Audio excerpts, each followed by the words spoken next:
Would you say, because it's a great conversation to have when it comes to brain and the aging brain and brain health, is sleep more important when we're younger and becomes a little bit less of a factor as we get older? Or what are your, sleep is always important. We know this from young to old, but where is it? Is it, because kids, it seems, need the most sleep. So I think it's that 10-year-old boy, 60-year-old boy. Yeah. The 10-year-old boy's mom, by getting their head to bed, you reap dividends. Like the one thing that my kids all knew, because of this evidence was really clear in 1998. The one thing that you can do to say who's on trajectory to get mental health issues, who's on trajectory to get bipolar, who's on trajectory to get Parkinson's early, Alzheimer's, every single one of them spent their teens and 20s with a deprived sleep. We believe that you are strong by design, and you were made in God's image to have a strong body, mind, and spirit. You're listening to the #1 Strength and Health Authority podcast in the world. So let's get ready to unlock your potential and transform your life in today's episode. So how do you not have a teenager with deprived sleep? You don't have a primary school student with deprived sleep. The patterns of sleep are set in the first 2 years of out of the crib. This is bedtime. This is you turning off your brain. It is a learned skill. It is up to parents to teach the skill to their children. And it's not hypnotically teaching them with screens or you have to shut your brain down. It's a learned skill. And when moms and dads are anxious, they don't teach it as well. So get your own issues squared away so that you don't imprint them on your kids. Yeah. But if you have your own issues, ask for some resources and help. How do I do this? Having a 7-year-old that knows how to go to bed, shut their brain off, even at a sleepover, even at camp, that is a huge sign that you're doing a lot of things right. By the time they get to teenage years, yes, their brain's growing a lot, so they need more sleep. People say, well, shouldn't you start school later? Because no, your circadian rhythm is still very powerful, even in teenage years. The bedtime is still what matters more. And, the number of times that somebody studying the brain uses this research question, because there's 50, at least 50 I got to the bottom of 50 and said, I don't need to look any further. We have 50 studies that say if a student was studying for an exam and they get only 4 hours to study, is it better to study from bedtime till 2 a.m.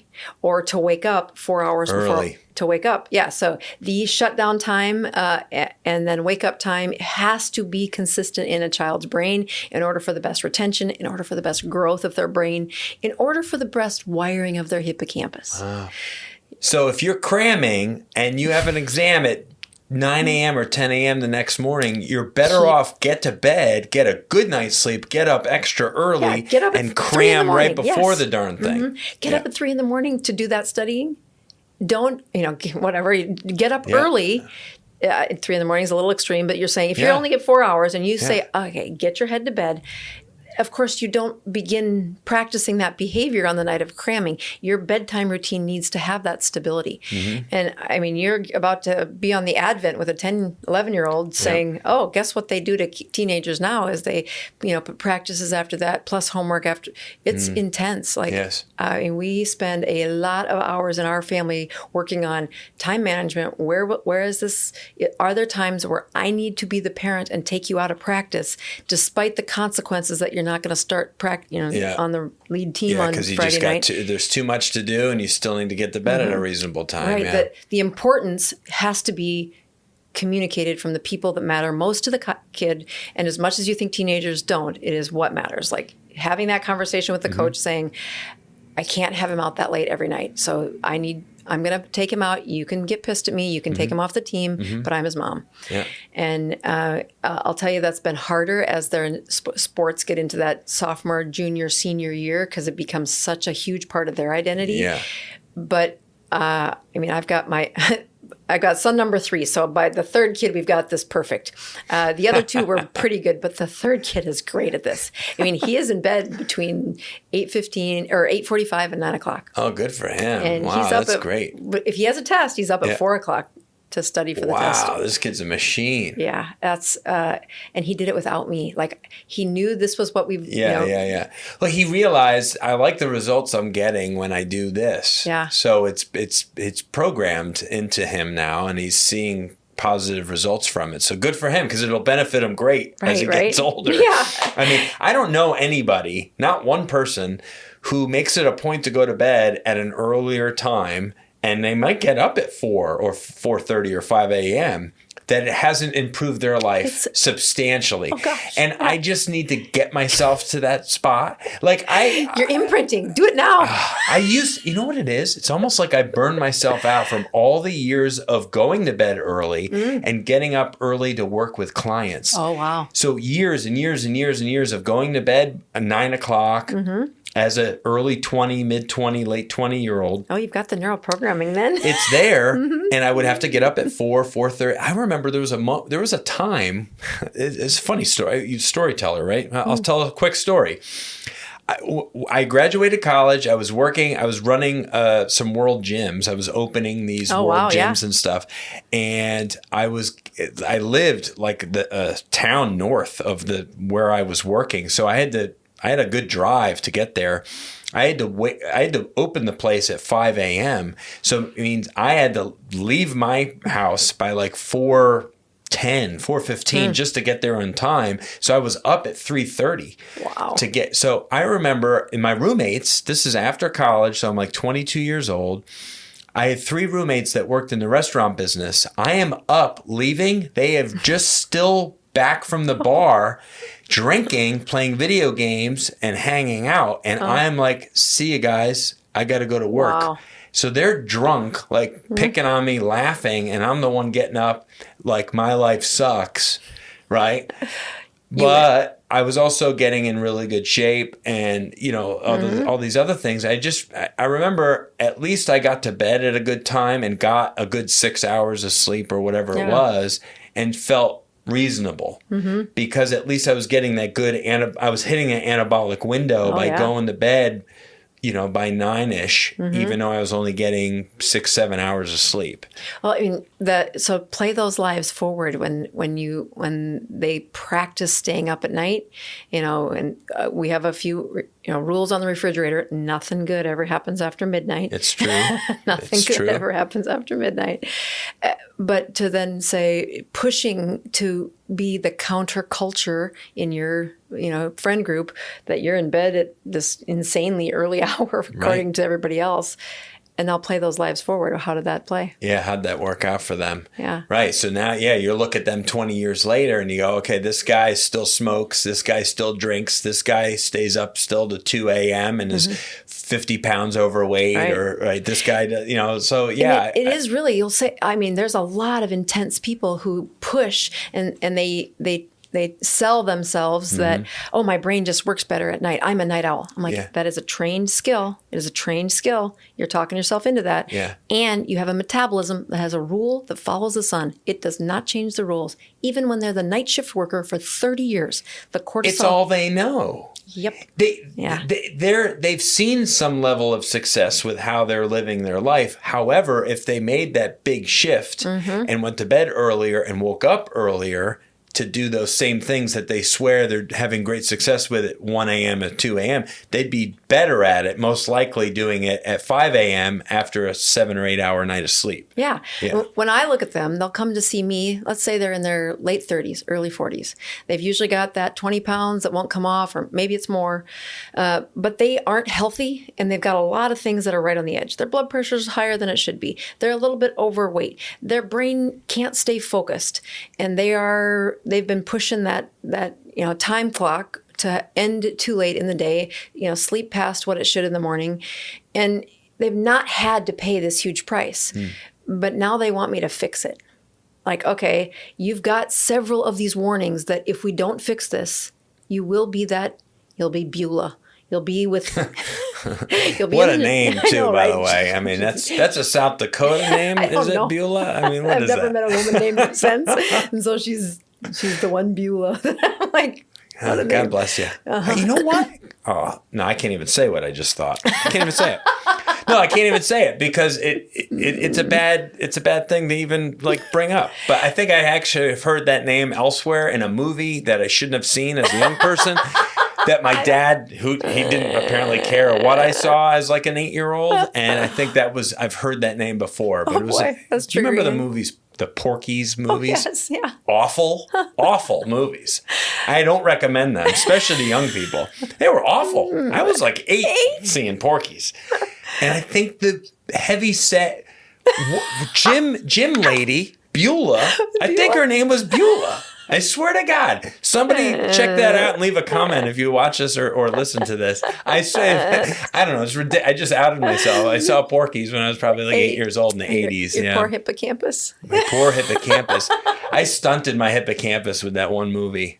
You're a flexible brain. You're a good recover. I hope so. Gosh darn it. Anyway, but Beulah, So here is this, late 30s, early 40s was when they start. If they're seeing an internist, it's because the easy things didn't work. There's a few things going wrong. Maybe it's an antidepressant. Like I just don't seem to have the mood that I used to. Would a pill help me? And of course, in today's world, that's a great, easy thing to lift for. And many times you can get them to feel a little better with a pill. Yeah. But it's a Band-Aid on a problem that's been around for a while.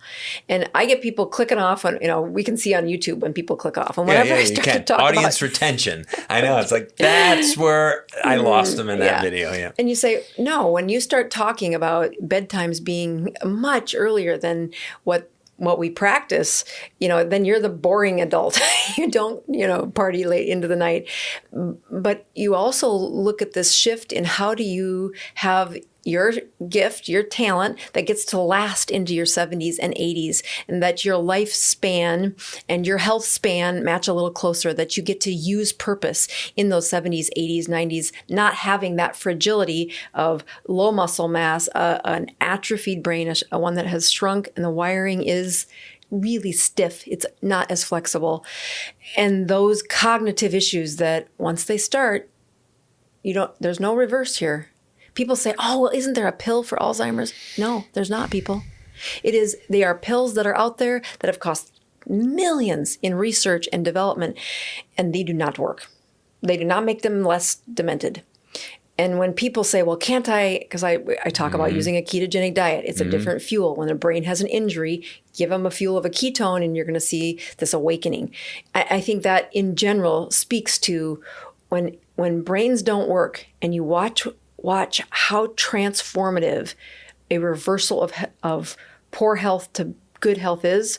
That's how I've ended up in the brain for so long. It's the most beautiful thing to say, okay, now it's working well.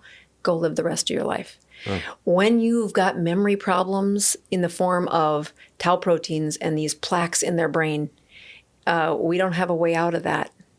And we've created a culture where people are that's what they're looking for. They're like, what's the thing I can take? What's the pill I can take daily, weekly, whatever, right, that's going to help resolve this issue or help, improve my, and it's like, well, it shouldn't be that. Like, we need to go deeper. We need to not get to having to take that pill. There's other things that we can be doing here, but people they're lazy. They want quick fixes for everything. Right. Well, even that 38, 40-year-old, if you can get their attention, and this is, I think, one of the key things about, I can give you the quick answer and you can go on with the rest of your life, but you're going to be seeing me or a version of me in 20 years and then say, but things aren't going the way I want them to. I have an autoimmune disorder now. My thyroid doesn't work. My hair fell out.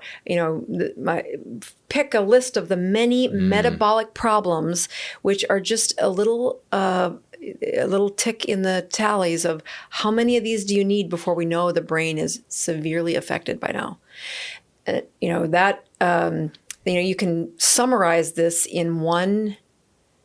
I think this is going to be an honest statement. In one major hormone that's out of whack from a very early age for a long period of time. And when you fix that hormone for a long period of time, you can prevent it. But the runway's got to be decades, not weeks or months. Wow. Take a guess what the hormone is. I mean, I'll say testosterone, but I'm going to be off. I'm going to be wrong. I'm picking my favorite one. I was going to say, that's such a boy thing. It is. Insulin. Insulin. Yeah. So insulin is... Of course, because sugar. Mm-hmm. And insulin swells things. Insulin insulates you. Insulin is very volatile. So you come to check it when you're fasting and you're 35 years old and you're only 5 pounds overweight and it looks fine. But what does it look like when you have that amount of sugar? What does it look like when you have that, powdered whey instead of eating a steak? The processed, particleized lives that we live because it's convenient and we live in a place where it's available and abundant and cheap. But what's the price you pay when you do it constantly for 30 years? Wow. And the amount of insulin it takes to now say, well, we used to make it go back down to normal when you fasted and got up in the morning, but now it's a little higher. And that little bit higher is like, oh, close enough. Like now with insulin. Insulin should be, you need a minimum amount to get the job done. You need it. You have to have it to live. But as soon as you start pumping the pump to make it more, the cells in your body will now remember how much insulin it takes to do things. Wow. And it takes generations of those cells to get them to produce less. And it's only going to ever tick back down by a few percentage points. So if you've got it pumped up at a whole bunch. If you got 50 years of bad track record there, right. You're fighting 5 decades. Right. And the biggest stimulus for that insulin when you're 22 years old was, how well did you sleep the night before? Wow. Yeah. I mean, there's no better way to teach this than, have you ever had one of those the continuous glucose monitors on where you see their blood sugar every minute for every... Oh, wow. No, I've never seen that. No? So that technology originally designed for insulin-dependent diabetics, but now is my favorite way to put it on somebody and say, now watch your blood sugar for the next 10 days and tell me what happens when you have that shot of whiskey before you go to bed. Wow. What happens when, you're stewing over something in your brain and you can't shut down well at night, meaning you're in bed and you're sleeping, but you don't sleep. And then watch how long it takes that sugar to stay high. Oh, you're like, why is it so high today? I didn't sleep. Wow. Yeah. 10 days of that little monitor. And it's probably the biggest truth teller to say, how is your brain doing? So I brought you one. I brought one. Oh yeah, I see it. I didn't even know that was on you. Yeah, so it goes to your phone, and as a physician, you get some samples. So I said, oh, if he's never done this, I'm going to say, you want to see the best predictor for how well your brain's aging? So what, I'm going to end up putting one of these things on and have it on me for 10 days? Is that what you're saying? Mm-hmm. Oh, weird, dude. We're going to do it right away. Should we do it right away? Like right now? Well, can we? Okay. All right.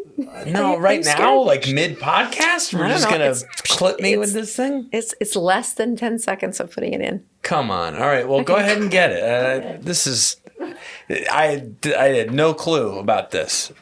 You brought something last time. Oh, no, you took my blood sugar while we were podcasting, I think. Yes. Which I think at the time, I had just gotten done not eating like a ketogenic diet all the time, but I was doing really well for like 6 months because I had lost like 20 pounds, so 25 pounds. When you sleep, do you sleep on your back side? I'm a mostly back, but a little bit of side. When you sleep on your side, is it right or left?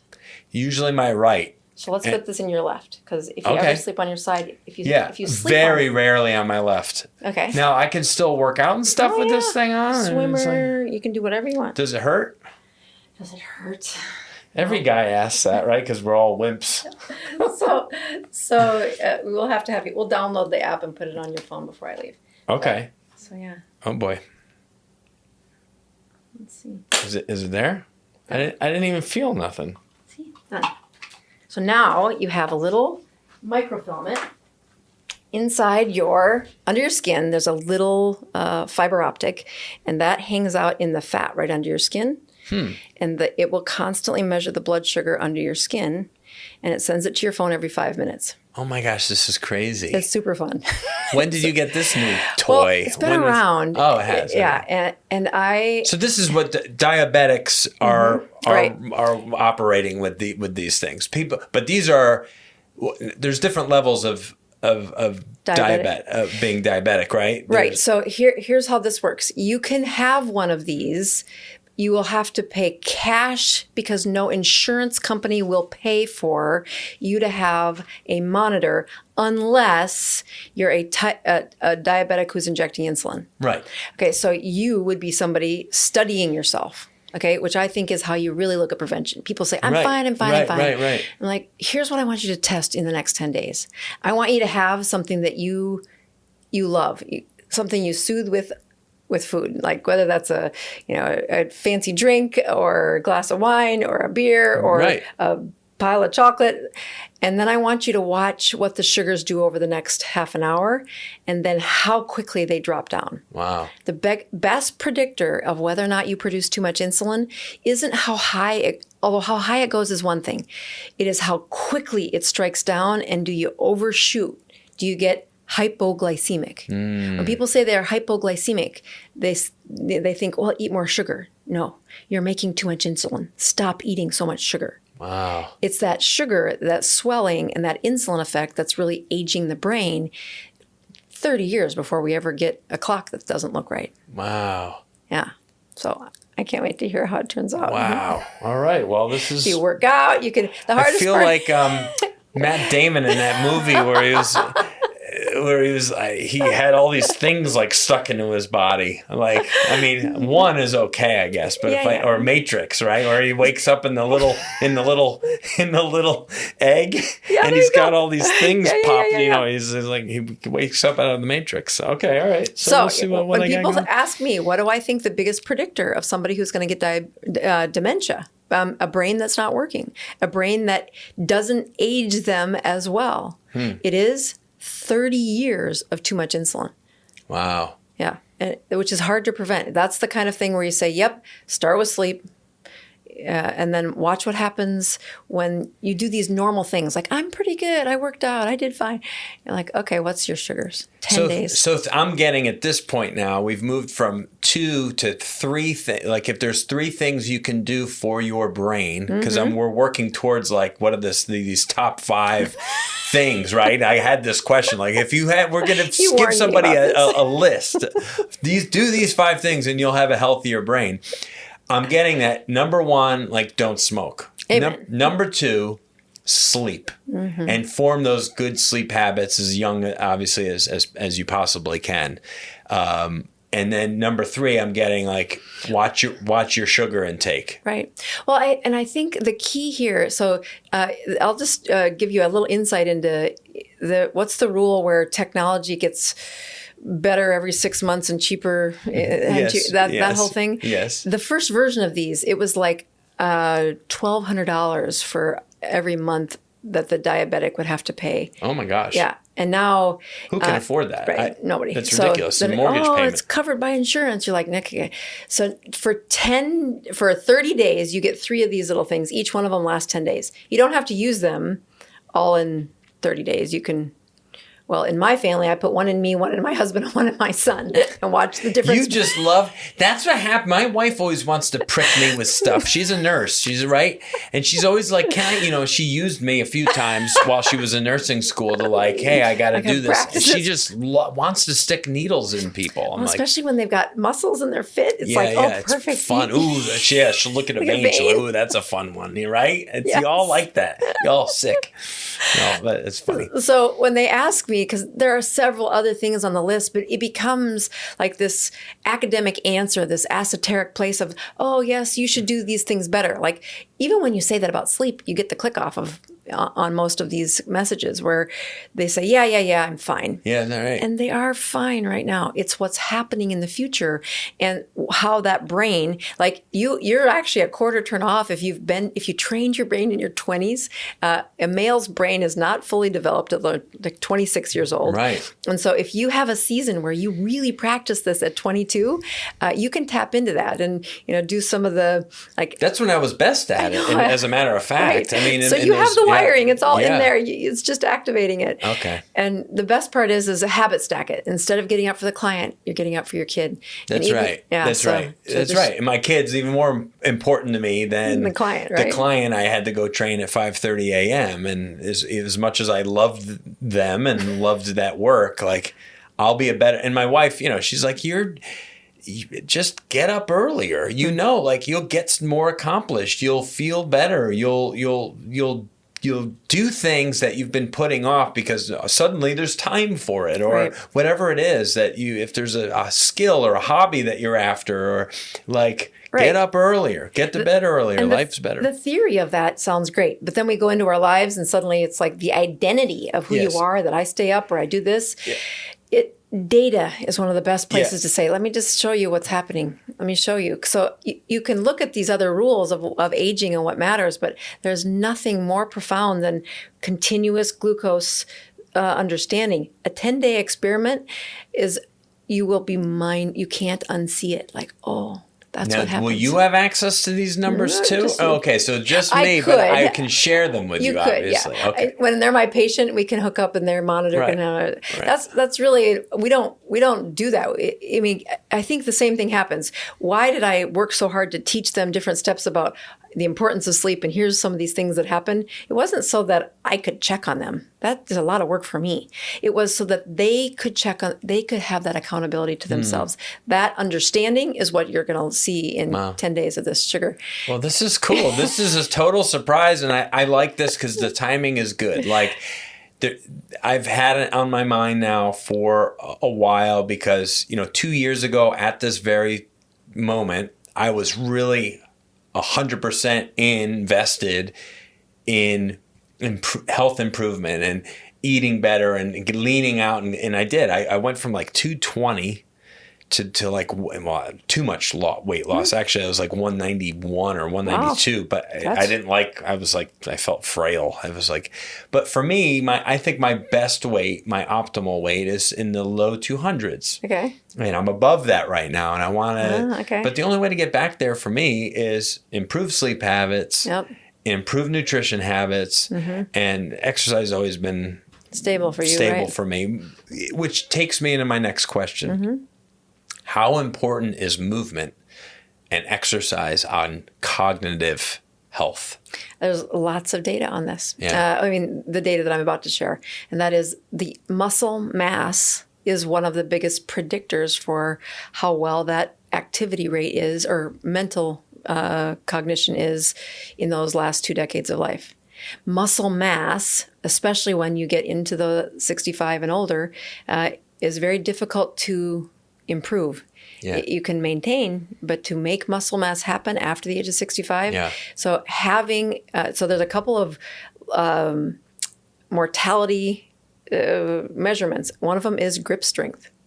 Like, interesting. So you think, I could improve. Yeah, well, if you just improve your hand, that's one thing. But grip strength is really a reflection of the muscle strength in the rest of the body. Right. Muscle mass being another one, that men will live a higher cognition longer because of that muscle mass as well.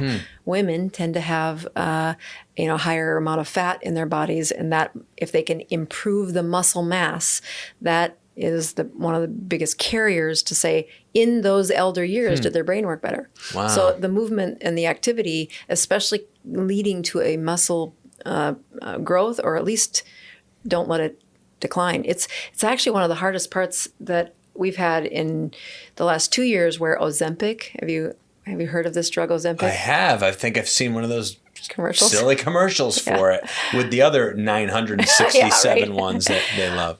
Yeah. Well, it's a Hollywood, it's a diabetic medication, but it's also, if you want to lose weight, we can shut off your appetite. Inside, the way it works, though, is it stimulates the production of insulin. Now, it is repulsive to eat on it. Like, it is, they just don't want to eat. Their gut is like, no. Wow. So they stop eating, but the insulin production is higher. And what does that do? That offers a muscle mass reduction. Fat is lost. They lose fat.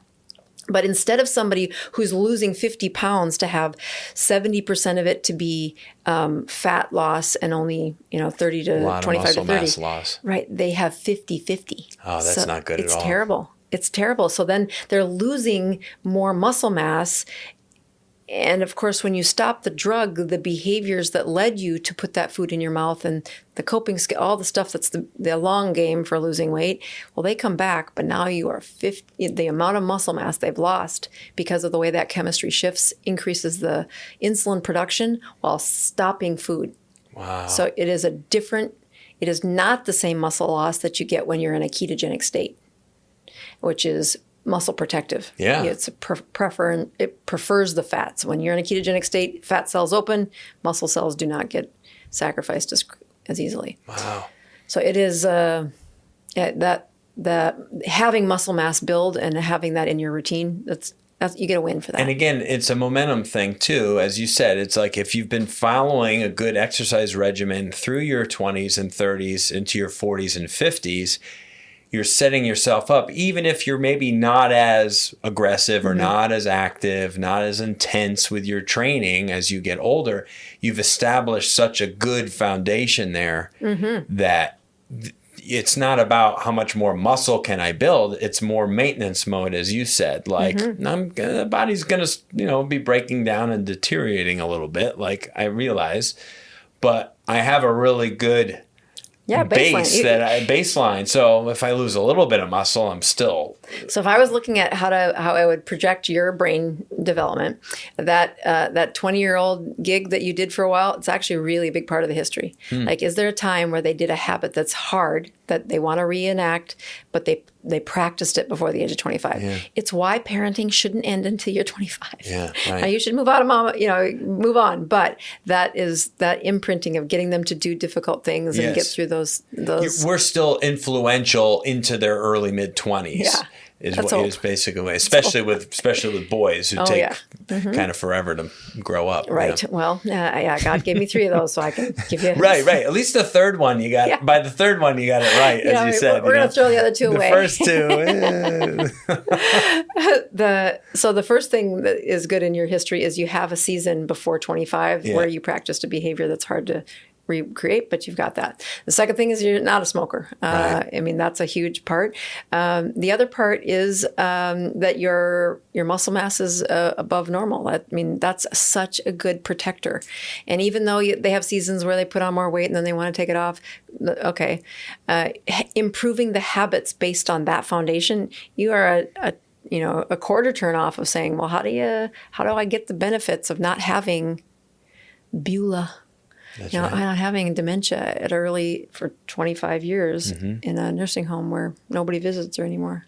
Wow. That's very real. It's not the family either. It's just how do you keep coming to see something that's so hard and so traumatic and the lost dream that's in this body that brain doesn't work anymore. What I can say is that the satisfaction I as a trainer who worked with an older clientele, most of my clients over a 15 plus year period were 50 plus, and there were several of them over 60 and even some over 70 that I worked with for years.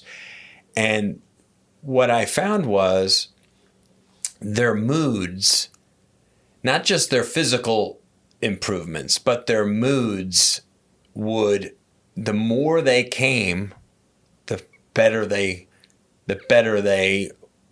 felt, the better their outlook was, the less kind of crotchety and miserable, they seemed. And it's because it gave them purpose, and it gave them a renewal, and it gave them energy, and it gave them all of these things. Hard to put your finger on, but they always left in a much better mood than they came in with. Absolutely. I mean, I think because the movement it did something to them. Oh yeah, hormonally, obviously, huge chemically. part of that brain process is is, you can behave your way into better thinking. And so as they would say, oh, we want you to get out of depression, take this medication, but the amount of impact that you can watch in a brain, in a functional MRI for somebody who just goes on a walk every day for the first 2 weeks, and then finds a way to increase that heart rate a little bit more with, a jump rope or something the trainer offers them. That neurochemistry is immensely more impactful. And it lasts far beyond the pill. I mean, the pill they stop taking, the effects stop. The movement and that improved circuitry that goes along with activity, it's what is meant to happen in our brains and our bodies. And when we don't do it, the other part I don't want people to take away is, if you don't start this 25 years before you get dementia, nothing happens. I have a 92-year-old that comes to my little support group over in the Pin Chasers. Wow. And he was widowed about a half dozen years ago and was 70 pounds overweight. And he's been watching my YouTube channel. And he's lost 70 pounds, and he now drives. Goodness. Come on, 92? 92. He is the cutest little thing. And he gets up at 6 o'clock in the morning and gets in his car north of the Villages and drives to the Spin Chasers every Tuesday morning. And he says, I couldn't do this 3 years ago. Oh my goodness. The number of things that he has had restored to his life at 92. So as much as I quote these, studies that say, here's what you need: muscle mass and grip strength, and start 20 years early. Sure, that's what the studies say, but it's why a practicing physician gives, I hope that transferring what it is I get to see in people who say, yeah, I messed it up for a while, and here's my steps forward. And watch what the human brain can do. It just fascinates me. Wow. And That's awesome. 92. It's the best story. Oh, that is great, man. I love it. Yeah, I think fondly, there was a gentleman I worked with for years. His name was Paul, and we just became buddies, and he would take me to lunch. I can't even tell you how many times. We had a place that he loved to take me, and it gave him just great pleasure to be with me and the work that we did. That was it wasn't just, he didn't care what it was we did. He knew it was going to be something good, and it just made him enjoy his life more. It gave him something that it's hard, you can't put a price tag on. And the guy had plenty of money and plenty of wealth and all this, that, and the other. And it was, he enjoyed our sessions together because he saw great value in, I'm not gonna be a bodybuilder, but at least I can walk a little bit more. Mm-hmm. And this might save me from a trip where I can sustain a bad injury, or but it also makes me happier. And when I'm with him, I'm happier. You know what I mean? So that's good. And it made me happy. He was my buddy. So and fun. I remember when unfortunately he lost his wife, Flo, who I was also working with. And as we see with all these older couples, when they lose a spouse, it doesn't usually bode well for them. They don't do well, especially men. Men do not do well by themselves for very long. And he didn't make it, I don't think, a year or two after Flo. But it just gave me great a great feeling to know I was doing something for another human being that gave him some joy. That I have this little support group that I tell people you can't work on behaviors without a team of people trying with you, right? Yeah. Call it your family, call it what you want. So I have this little support group on Tuesdays, every Tuesday at the bowling alley across the parking lot from my office, and people show up. And when you watch what happens to somebody who's struggling, like we had a couple of folks go through chemo over the last 6 months, and that whole collective room all saw their stories, the people, strangers that show up on a Tuesday morning, essentially, right? And they share this journey that, well, they've all seen them die. Plenty of them that don't make it out the 6 months. Yep. And as the chemotherapy kept going, and the amount of purpose behind showing up and being part of this lady's life, even just an hour once a week, right? and then to watch how it transformed them. I mean, one lady lost 50 pounds during that time. Wow. She goes, I couldn't even have told you her name. I just knew that was the lady at the support group. And I knew she would come about once every 4 weeks. And I just kept wondering, will she come back? And as I wondered, I started to look at what could I be doing that my life can have the gift of being healthier longer. And I mean, she lost that weight because she has about 100 more to lose. But at the same time, her life is better. And you look at those opportunities in your sphere of influence, or even in the practice of, I was there to help them, figure out how to deadlift and squat better. But really what you were there is to infuse a purpose for him as that relationship developed. Would you say then, if we were going for a top 5, and we know, because I'm a numbers guy, I can't help it, we know smoking's out, we know sleeping is in, we know sugar is monitored and moderated, we know movement and exercise. Would you maybe put like The fifth one? Purpose or connection It's so great. as a So fifth? I have them written down. I had them out there for you. Say, yep, smoking, there's no better number than smoking, number 1. Number 2, you got to work on your sleep. Number 3, the monitoring of sugar is specifically to have a modern day efficient way to look at your insulin. Okay? That's really the key, is how much insulin does it take to help you get through the day, right? And checking it for 1 minute at a lab on a random Tuesday, no, check it for 10 days to see what your sugar does. That's how you look at that. But the activity of muscle growth and finding that as a long game, not just I was able to hit a goal and then I never went back to the gym. It's got to be the long game. But the final one is that interpersonal, that connectedness and that purpose that, Viktor Frankl's, Man's Search for Meaning. Yeah. You know this story? Yeah. Yeah. There's nothing more powerful than that. The chapter he writes about watching when people don't have a reason. When their reason was, moving the rocks or doing whatever they were doing in that concentration camp. And as soon as the purpose was gone, the brain stops working, the immune system quits, and they're dead within, a short time later. Wow. That connectedness of, I think it's a lot harder to infuse this into 20, 30-year-olds. But as you've been around the sun a few times, you start to say, finding ways to make money and to, tick people off or, get my way or manipulate yourself into the better life for me. What does that have to do with, if you're going to be in a miserable life, why do you want to live longer? That's right. Instead, how do people not have misery? It's that they start to see that there's a purpose for you, whether you'll recognize where it's showing up. And many times I think it's not the script I wanted. I wanted to do some other things, but the gift that, God has given me. And when I honor it and say, okay, I'm going to use this. And I can't tell you if it's ever going to pay any bills, but boy, I really feel good when I do it. Yeah. And it turns out that's probably right where God wanted me. Yeah. Yeah. Purpose. That's great. Yep. I like to think that you, for sure, are living testament to living with purpose and passion and those things. And I like to think that I'm right where I need to be and doing the work that brings me a lot of joy and fills me up and allows me to reach people and help people in a way. It's being service oriented, I think. I think if it's an outward thing, then it automatically just fuels us and fills us up. I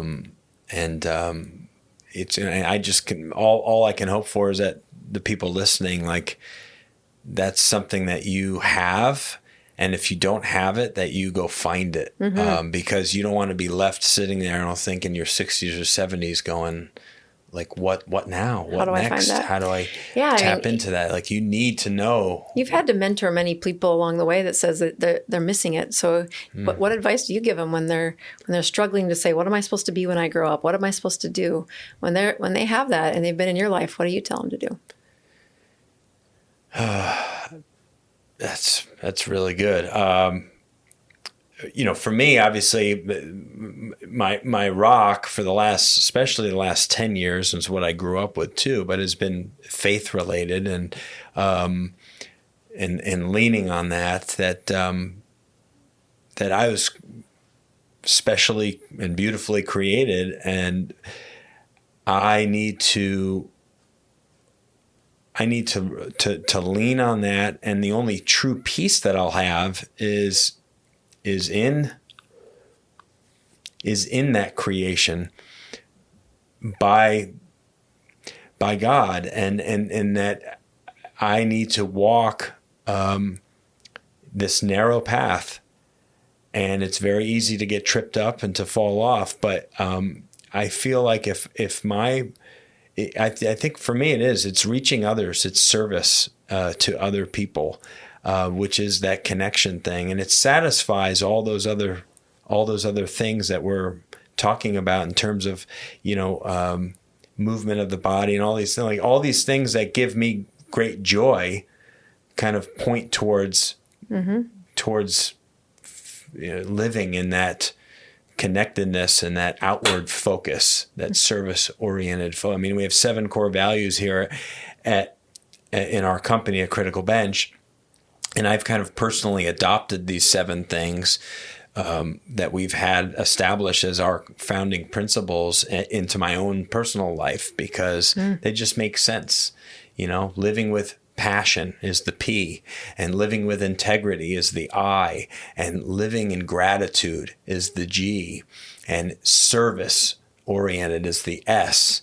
The other P is positive attitude, having a positive attitude every day. It's a choice, right? Mm-hmm. The D is decisiveness, like taking action, being an action taker in life. It's the only way we're going to find success is when we take action. Mm-hmm. And the final is faith, is the F. And those 7 things allow me to walk that path and to stay on it. And but it's just funny how this conversation, I did not know walking in, like what you were going to say. I had an idea what a few of those things would be for our aging brain and optimizing our health and our cognitive ability as we get older. But it's just naturally funny in conversation. I came to this conclusion of where our conversation was headed. And sure enough, like that was your fifth thing. Great. And it's just, I can only hope, as I said earlier, that the people listening can find that in their life at whatever age they're at. But if you don't have purpose and passion in your life, then you're doing yourself a disservice, and it's going to have obviously a massive effect on your brain health as you get older. Absolutely. So I want to make sure I clarify. It's PIGS PDF. It is PIGS PDF. That's how I went through it. Good for you. It's an acronym, and that's because we do like little quizzes with with the people in our company when they're new, especially. It's like, do you know the 7 core values? Can you name them? And they're actually over on that wall. I did not use that, but they're written on that. Yeah, and they're in everybody's office. Oh, that's awesome. We have our core values posted, and there's different posters that we have, and but then we also define them. So if you look, there's definitions for each one. So decisiveness, we are fast, massive action takers. Integrity, we're committed to following biblical, moral, and ethical practices. Service, lead with the heart of a servant and serve with the heart of a king. So obviously these are, we are a Critical Bench. We're not a Christian business. We're a business operated by Christian men and women, people that have these philosophies that are founding principles. Right. In how we conduct ourselves with people, with peers, and with customers, and with just anybody that we do business with, and everything's filtered through this. So that's fantastic. We're just so fortunate. Little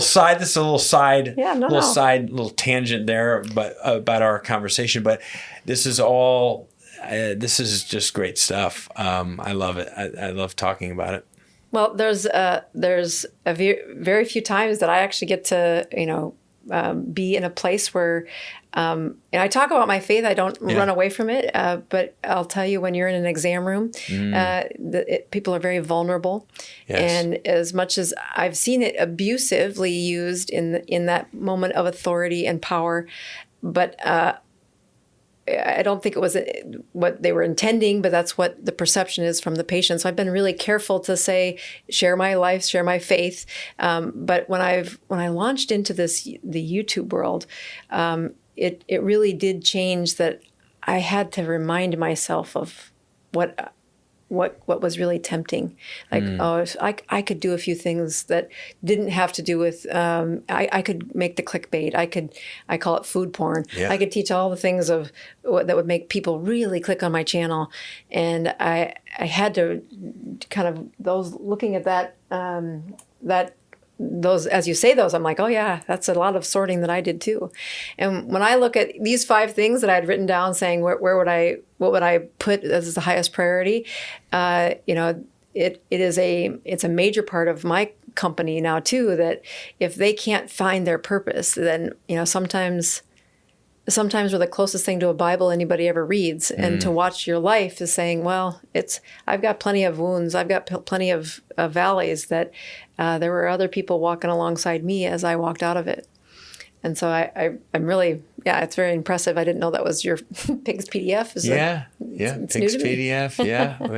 Because I don't think it ever really came up in our past conversations, because, it was more specific to, but this was a little bit more, gave us a little bit more leeway with today's conversation. But I'm glad we were able to at least touch on that a little bit, because I do feel like that's a huge part of what makes me me, and what gives me great peace. I don't know if there's a better way to say it. I think so many people aren't living with peace. So many of us are living with anxiety and stress and depression and all of these other disorders, name it whatever you want. And I think that's really hurting people. Oh, yeah. And what I've noticed is, much like that 30-year-old that comes in later in their 30s, and they have kind of skirted away from some of the more traditional, rules of life, very biblical rules of, here's some things that aren't very easy, but if you follow them, the path is a lot better.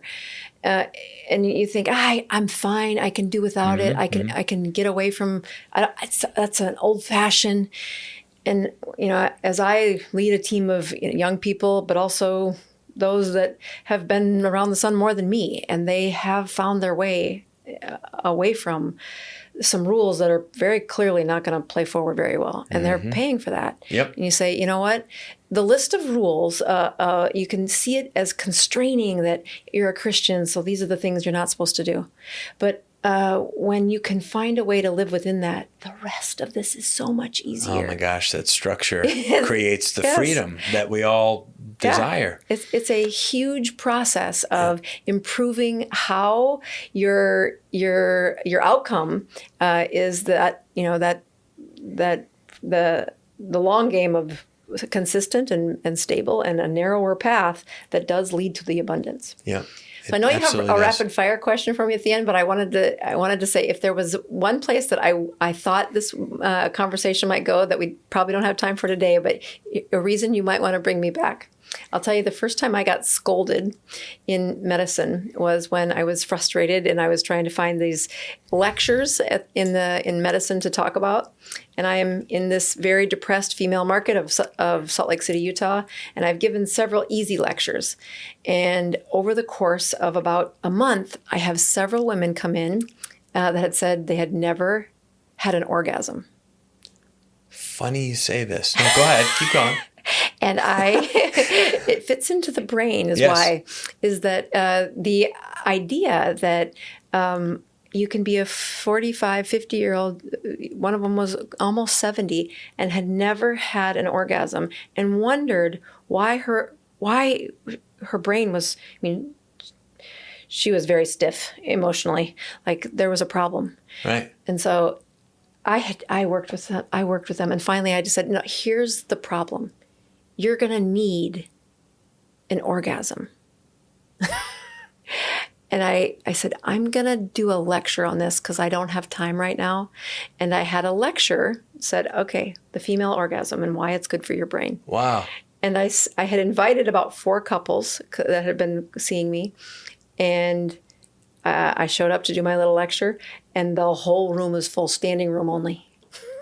Holy cow. So the reason I bring it up was... So that'll be the 4th podcast. I thought, yeah. Like, well, we should definitely talk about that. It's funny you say this, though, because not that many months ago, we had a return guest on our show, Alex Miller, who is the face of the creator of a program that's called the Female Vitality Protocol. And I don't know exactly all the ins and outs of it, but it is about helping women in this capacity to be able to orgasm. And obviously there's a lot of health implications with this. So I'm fascinated by it. No, because I think, it's taboo stuff or it's people that people get a little cringy or a little uncomfortable with, but there's obviously science behind it and the release of certain things and, that actually are very beneficial. So I'd be highly interested. So, all right, good. So we'll get you, we'll get it on the calendar here not too long. Okay. So some fun rapid fire questions before we give people some ways to find you. Okay. Number 1, dogs or cats or neither? Dogs. Dogs. So you've had dogs? Oh, many. Okay. We use them as funerals for how to help children deal with death because we feel I don't want to be reincarnated as one of my dogs. Currently, we have Minnie, who is a pandemic dog that I, in a moment of weakness, said, okay, we can get it on. We can get it on. Yeah, okay. Oh, good. Yeah. Minnie, I'm a dog person, too. Okay. Favorite book that's not your own? Let's see. Like relax book, like just... Sure. Yeah? Whatever comes to mind. Obviously, there's a lot of good books out there we've read. I'm on like... you know what I've been geeking out on? My business has been in this really... I've got some growing pains going on, and I have a medical degree, not a business degree. But I've run businesses, and have you ever read any of the Pat Lencioni books? No. Oh my gosh. So especially when you're trying to run a team across the country and there's dysfunction going on. It's like the dysfunction in the family, but it's in the business. So Death by Meeting is one of my favorite. He tells a fable. So it's a story that's teaching you why the business isn't working or like how to fix the business. Yeah. And then the second, probably his best book is 5 Dysfunctions of a Team. Oh, wow. Great. Yeah. And I've listened sound to them. good. Yeah, they're great. It's really good business books. My husband, he's an econ major and has dished out so many business books for me to read. And I'm just like, this is the second time I'm going through them because I'm like, okay, this is a different lesson than it was 4 years ago when I was in a different season of my business. It hits you differently in a new season of life. So they're great. Yeah. So especially if you're like, so I'm assigning them to all of my leadership team. Like, you need to listen to these books. I will pay you to sit still because they're on audiobook too. And so recently, Death by Meeting and the 5 Dysfunctions of a Team are my 2 favorite. Movie. Again, I know it's tough sometimes to just single one out, but if you had to pick your favorite, so we had this rule when we were doing mission trips in Haiti. We would do this, what is your true secret pleasure? Like, what's something you really comforts you? Because Haiti would really... especially after I can only imagine. Right. So we needed the real truth. Like, when you're stressing out, what do you do to feel better? And my husband is slapstick comedy, but I was emotional movies, right? Like a movie that really touches me. Okay. And so I must have watched Gandhi. Like, get out! Really? I never would have expected that. And it was like embarrassing. Like it'd be really hard days, and so many people you just didn't have the resources. So your husband's watching like Airplane for the 800th time. And I'm like, and you're like bawling your eyes out. But that was therapeutic to you. And I was just like, this is great. It helped you get those emotions out. Yeah, and it was just a different... Laughter was his release or whatever, let's say. And Idiot. My wife is more like you. She loves a good comedy. She loves a good action film. But if she gets a good crier, I just loved I it. think it makes her probably, it's a form of, crying is just a way to express yourself. And it can be very It was healing. great. And my husband knew it. So he knew when I was stressed. It's like, let's just put on your movie. Oh, that's cute. Yeah. All right, Gandhi. Gandhi. So Is weird. that the one with what's his face? Ben Kingsley? Yes. Yeah. Okay. It's not that great of a movie, but it was just enough. It just was what you needed. And it I just watched stuck. it enough time when I was stressed out that I was like, okay, so I don't know if it's my favorite, but it is definitely a release for me. Yes. Okay. All right. I love it. I know you eat really clean and stuff, but your favorite cheat food?